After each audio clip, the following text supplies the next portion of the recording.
Good morning, everybody. Crash Test Uncle here, Uncle Gary. I'm having my morning coffee this Saturday morning. I've been gone for a couple of weeks. I was really, really sick 2 weeks ago, and I've been recovering, working and recovering at the same time.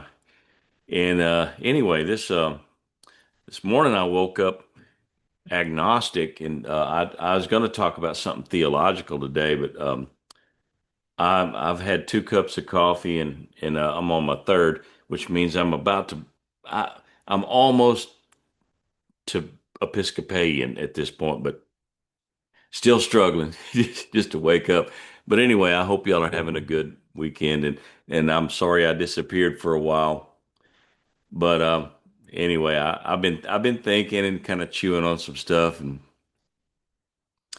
started just paying attention to just watching. I've been observing, and I mean, we're in an election season right now, and so I don't apologize for it. I don't make any secret about it. I'm more conservative, but at the same time, I just it's interesting to see the behavior and the attitudes of people during an election season. It's like people get more spooled up, they get more angry, and I might even get a new hater or two on my podcast. I got a hater, and I'm just so thankful for that.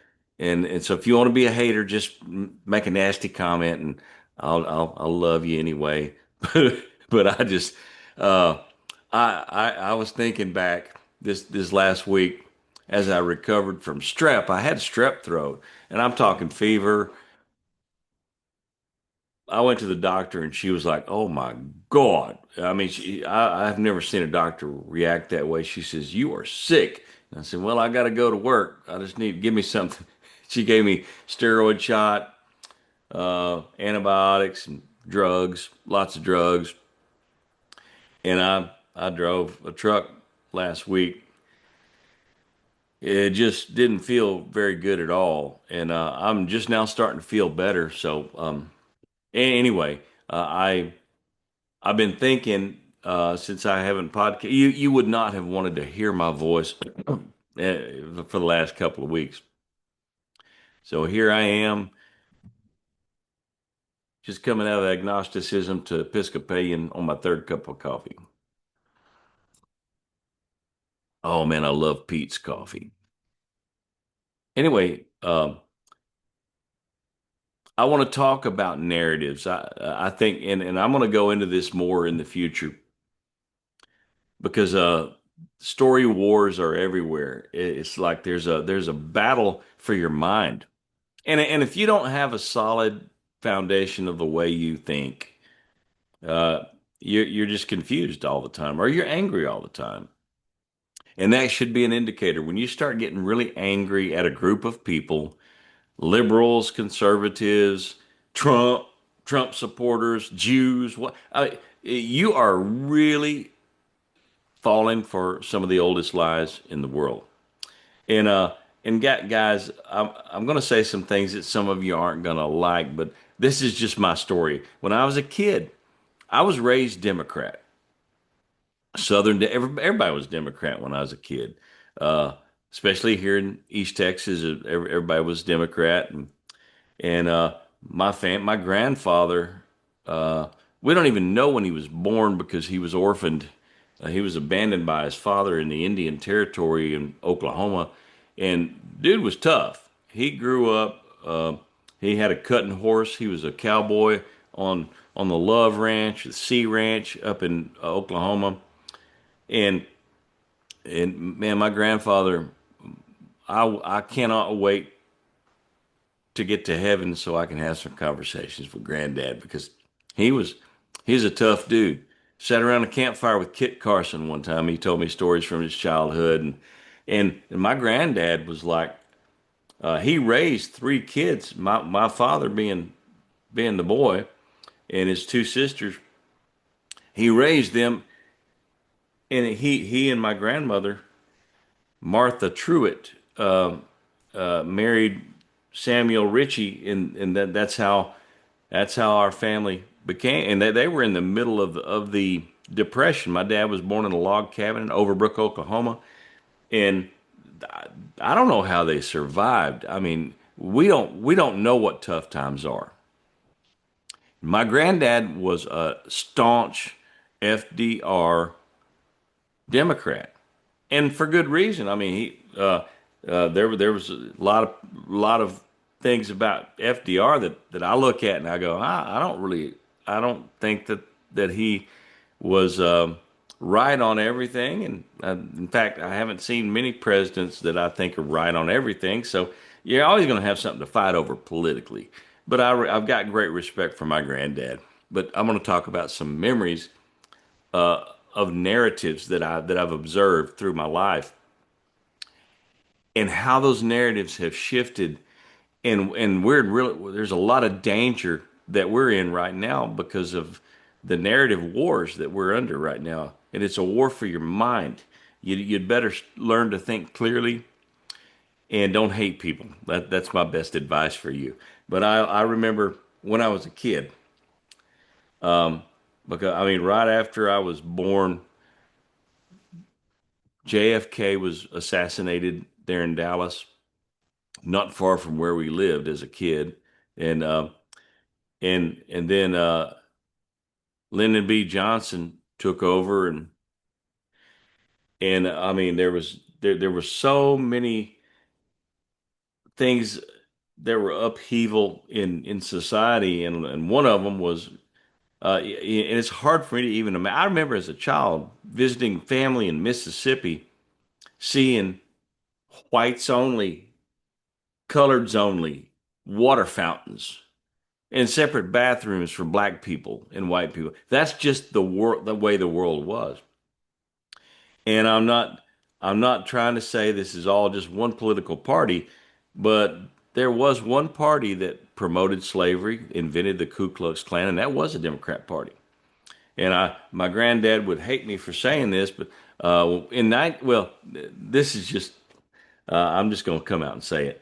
I love my granddad, but I don't believe he was a racist. I never picked that up from him, but he was a Democrat, and my father was a Democrat. My mom was, well, everybody was Democrat. And as a kid, I remember uh, the funny thing. My granddad, and my father apparently had some kind of a disagreement, and I think my father didn't hate Richard Nixon enough back in 1968 when he was running against George McGovern. And my grandfather threatened to disown my dad because he thought my dad was a thought criminal. He thought that my father was thinking about voting for Richard Nixon. My dad told me not long before he died, he said, I did not vote for Richard Nixon, but that was the last time I voted for a Democrat.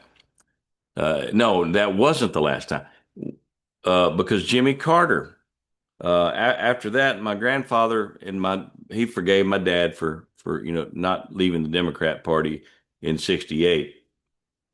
But I remember when Jimmy Carter was running for president, and here's a narrative that we were just so happy to hear. He was a born again peanut farmer who just loved Jesus and people. And man, I'm telling you, we were so happy that we were going to have a born again Christian peanut farmer as a president, and we did. And his lack of leadership in foreign affairs brought us the Iran that we're at war with today. The power of the mullahs that overthrew the Shah of Iran and uh, and literally placed an entire nation of people under their bondage, and they're still that way. And I just look back and go, man, the policies were a little bit askew to me. But anyway, that I'm just getting into the weeds. Let me keep moving. The narratives that we had when especially when Jimmy Carter. I remember as a child, we'd get in our '64 Impala and drive into Longview to get fuel or Mesquite or wherever it was. I think we were in Longview at that time, but we would drive to get fuel and be sitting in a line of cars forever because I don't know if y'all, any of you younger people, knew, we ran out of oil. There was no oil. There was fuel shortage. And in the 70s and under the Carter administration, there was no oil. We were all going to die for lack of oil. And the narrative that I remember as a child, I remember global cooling. We were about to enter into a new ice age. And I look back and go, where in the heck did they come up with this? And absolutely, if you go back and dig, there were scientists that believed that, and there were scientists that didn't believe that. And they kind of go back and forth. And I happen to believe that weather changes and the climate warms and cools. And there's a kind of a cycle to it. And a lot of people believe that. A lot of scientists believe that, but they don't really get any front page narrative space because somebody else is sucking all the air out of the room. And so back in the 70s, we were all going to die of fuel shortages and a new ice age was going to kill us all. And then pretty soon that didn't come to pass. So what happened is in the 80s, Al Gore, the guy that invented the internet, uh, he told us that, and you may remember this. I remember when he said, "Our planet has a temperature, has a fever," and then it the cast of characters keeps changing, and it's "How dare you?" And it was my fault somehow that the planet was dying, and it's because I drove an SUV or whatever, and that narrative took over global warming. And then a while after that, it changed to climate change because the climate kept getting warmer, then cooler, warmer, and so they had to change the language to keep up with to keep their lie relevant. And because I do believe it was a lie, there were scientists that believe both ways. But the thing that convinced me it was a lie was this simple thing. Al Gore stood up and said, "The science is settled." You remember that statement? If you're old enough, you do. Go check it out. The science is settled. There's a consensus. Well, anytime there's a consensus in science, you know that that's not real science because scientists are supposed to fight like cats and dogs. And they were never in agreement, but somebody won that little political battle within the scientist world, and it became a narrative. And so I remember we went from fuel shortages to global cooling to global warming, and then the next thing you know, it's a new narrative. In every election cycle, uh, it just gets worse. And I've quit getting spooled up as much by watching this stuff, and I'm just observing.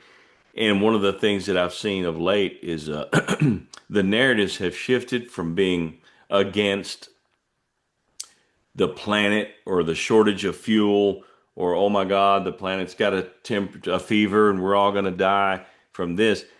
And I've noticed the narratives have shifted to a grievance narrative against certain people. And guys, this is dangerous. This is deadly dangerous. It is the reason Charlie Kirk is dead today. It is the reason Erica Kirk has death threats. A guy just got arrested in San Antonio threatening to bomb her and kill everybody at any turning point event and blow them up. People have gone bat soup crazy and in their hatred.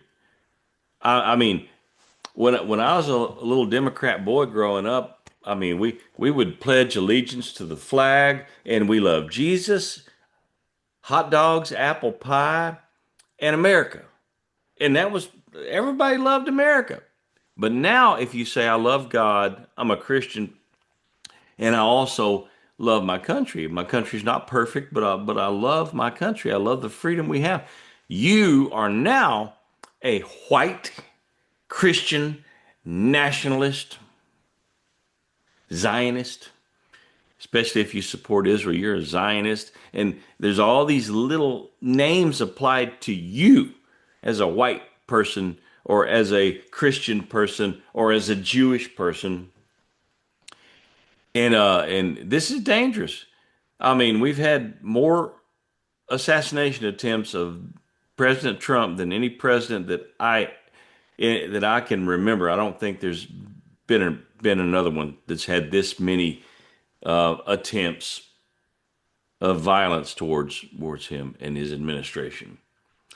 And I'm like, I don't like Trump, everything about Trump. I don't like everything he says. But I'm like, I don't want to see I don't want to see violence done to somebody just because I disagree with them. I don't agree with James Tallarico. I've made that real plain, but I would not. It would make me angry and bitter and sad to see anything violent done to him because I disagree with his ideas. That doesn't mean I hate his soul.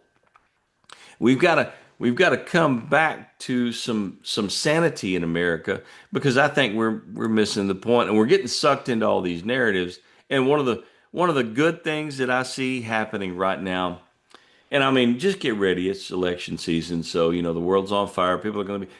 We're all going to die if we don't vote for James Tallarico or vice versa or what. I will not be voting for anybody that believes in mutilating and castrating young children in the name of gender affirming care.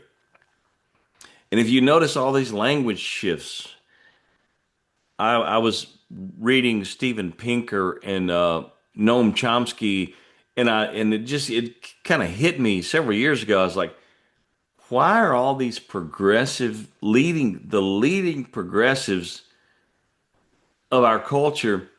They all seem to be linguists, and they're smart people. They're not dumb, but they've changed our language.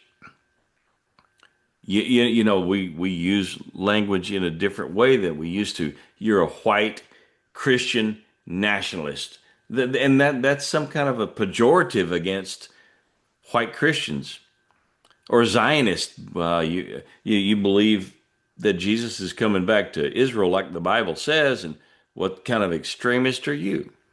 And this shouldn't be surprising if you've read the scripture, all of it. Shouldn't be a shocker at all. But I just wanted to talk about those narratives. I think what is happening, and this is a good thing.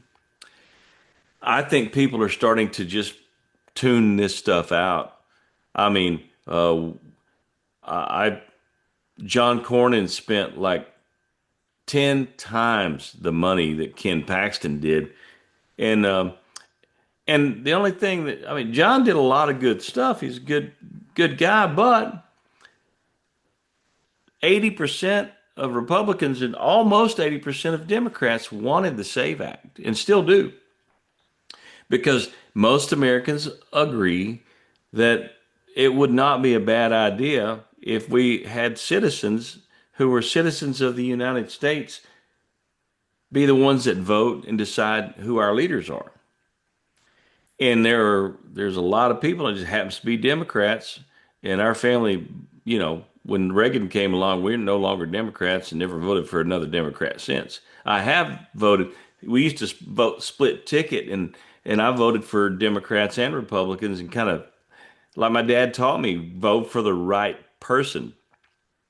And you evaluate what they believe, what their political ideology is, and that's why I kind of harp on, what is somebody's worldview, what's their ontology, and where are they functioning philosophically, and kind of try to figure out what world they're in, and then vote accordingly.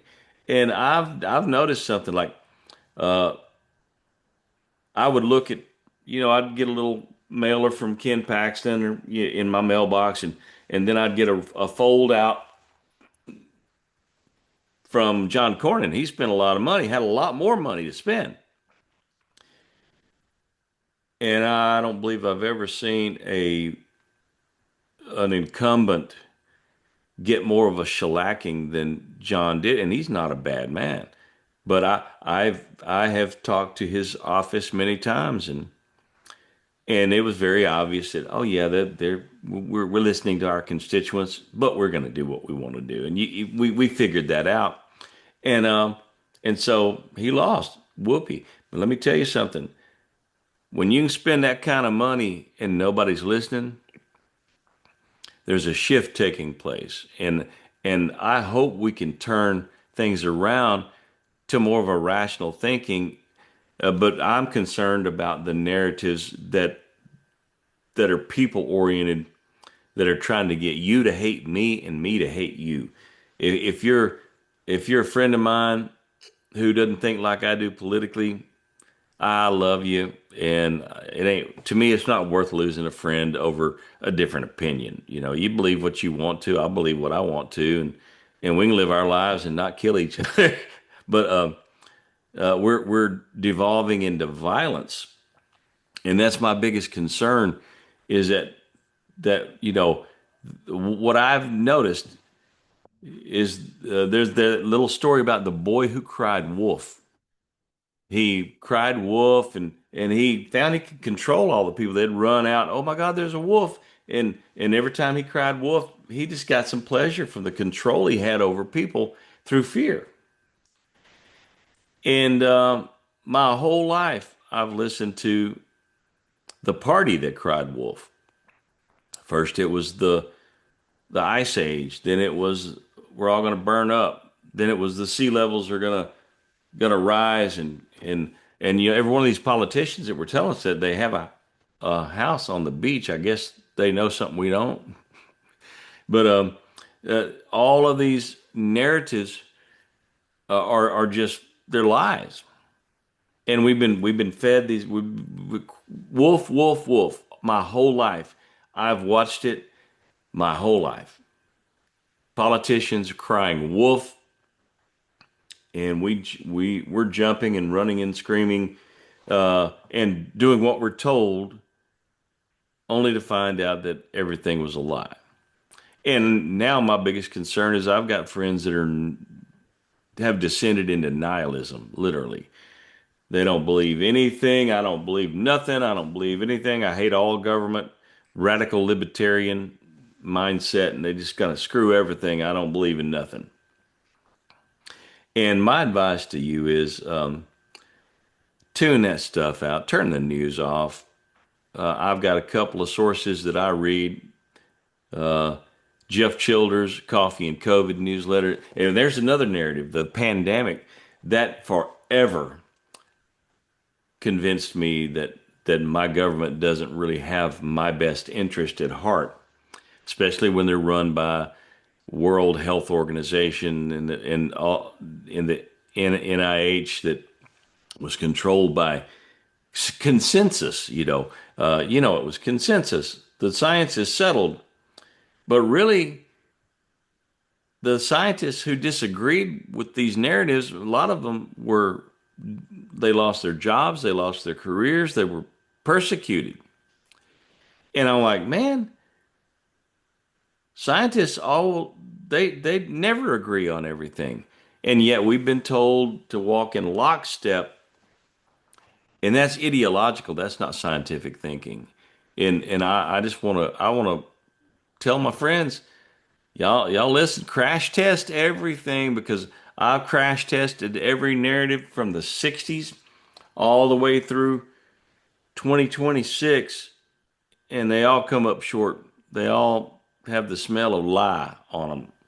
And so I'm cynical, but I'm not so cynical that I don't support my country, that I don't love people no matter what their race, sexual orientation. I don't care who you are, what you do. I'm still going to love you because you're a human being. You're valuable. And I don't have to, you don't have to think like me. I don't have to think like you for us to get along and have conversations. And please keep doing that, because there are forces out there that if they could have us battling each other, shooting each other, that would just be, and I believe that's a demonic force doing that. They want people at each other's throat. They want people to turn their backs on each other. And I'm so thankful right now that we can